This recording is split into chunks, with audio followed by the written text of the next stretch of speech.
শ্রী শ্রী গৌর গণোদ্দেশ দীপিকা 147 নম্বর শ্লোকের অভিপ্রায়ে বর্ণিত আছে শ্রী শ্রী গদাধর পণ্ডিত মহাশয় শ্রীমতী রাধা।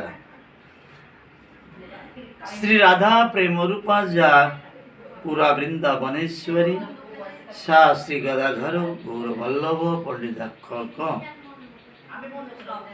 পূর্বে যিনি শ্রীমতী রাধারানী ছিলেন, তিনি এই নবদ্বীপ লীলায় শ্রী শ্রী গদাধর পণ্ডিত ব্রহ্মকুণ্ডের সিদ্ধ নিত্যানন্দ দাস বাবাজিও এই গদাধর ব্রত পালন করেছেন অভিষেক সহকারে।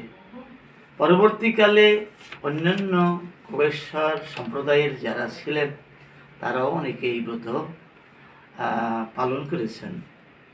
আগামী বৈশাখী অমাবস্যা শ্রী শ্রী গদাধর জয়ন্তী 25শে বৈশাখ 8ই মে। গৌড়ীয় বৈষ্ণব সমাজের প্রত্যেক ভক্তের কাছে উত্তরবঙ্গ বৈষ্ণব সংঘ চাঁপাইনবাবগঞ্জের পক্ষ থেকে সানুনয় নিবেদন, আপনারা শ্রী গদাধর পণ্ডিতের ব্রত অভিষেক সহ ব্যাপক সাড়ম্বরে গদাধর জয়ন্তী পালন করুন। যে ধারায় গৌড়েশ্বর সম্প্রদায়ের যত বৈষ্ণব কুল আছেন, যত ভক্তগণ আছেন, সবার ভজন পথের পাথেয় স্বরূপ হবে এই প্রত্যাশার সতত রাখি। জয় শ্রী গদাধর পণ্ডিত মহাশয় কি জয়।